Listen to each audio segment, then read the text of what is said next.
We got Sophie the Trophy, one half of the Blonde Bombers, coming out and exposing her truth with this Bria Hartley situation. And she's also letting it be known the behind the scenes and what's really going on with Caitlin Clark's injury. Sophie Cunningham just said the quiet part out loud, and the entire world of basketball is holding its breath. It wasn't about a bad call or a hard foul. It was a casual, offhand comment that hinted at something far bigger, something that would send a shockwave through the entire WNBA. She basically suggested the league's brightest star, the one player responsible for its insane growth, might be one step away from walking away from it all. That's right. We're talking about the very real possibility that Caitlin Clark could quit, not in a few years. Maybe now.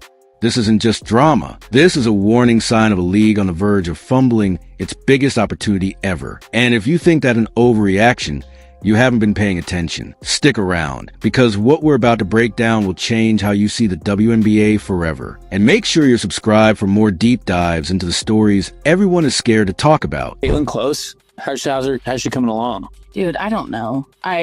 Everyone keeps asking, everyone's like, and I'm like, literally, she doesn't even know. Like, it's just like a day by day legit type of thing. And so, yeah, she's close, but like, you also have to remember, like, she could be playing if it wasn't in the WNBA by now, but like at this level, with how deep and like how good people are nowadays in our league, which is the best it's ever been, like, you can't just be good. You have to be on top of your game. And so just trying to get her back in game shape, I think, is what they're trying to do. But like, again, it's literally a day by day. I'm not holding out any information. I just literally.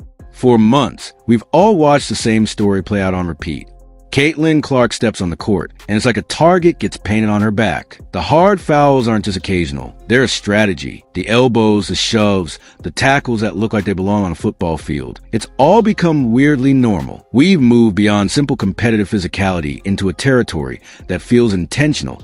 A war of attrition designed to slow her down by any means necessary. And through it all, the league's response has been confusing and painfully slow. Fines get handed out inconsistently, often feeling more like a reaction to public outcry than a genuine policy to protect players. The refereeing seems to change from game to game, with no clear standard for what constitutes a dangerous play. They'll punish someone like Sophie Cunningham for speaking a hard truth, but they won't consistently protect their golden goose from getting mauled on the court. It's created this toxic environment where it feels like open season on Caitlin Clark. The message, whether intentional or not, is clear. You can handle her however you want, and the consequences will be minimal. They've turned their most marketable superstar into a punching bag, and then they want to act surprised when the idea of her leaving starts to creep into the conversation.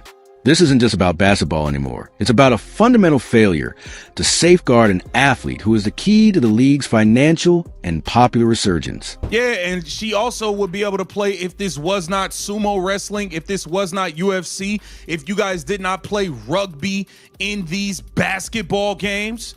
She'd probably be able to get out there and do her thing. But she has to put on all this armor, which caused her to get hurt anyway. She had to put on all this armor because y'all don't play basketball. It is rugby out there. The perception is that the very organization that should be her biggest offender is instead a passive observer to her weekly struggle, which brings us to the current moment. And the thing that has everyone so worried, the injury. Right now, everything about Caitlin Clark's status is shrouded in this vague, mysterious cloud. The official line is always the same. Day by day, she's questionable.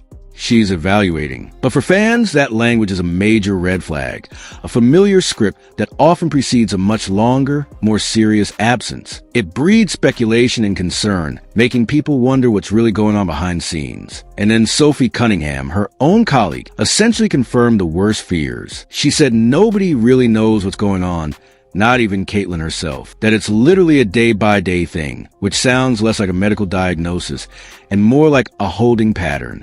But then she dropped the real bomb, the comment that shifted the entire narrative. She said the quiet part out loud, that Caitlin Clark would probably already be playing if this wasn't the WNBA.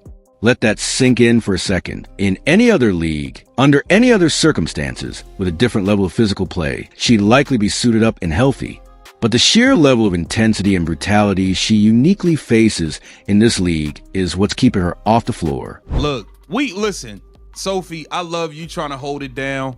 We love that you were trying to hold it down. We wish you a speedy recovery. But as far as what's going on in the WNBA, we are on them. We gonna stay on them. It's not gonna change.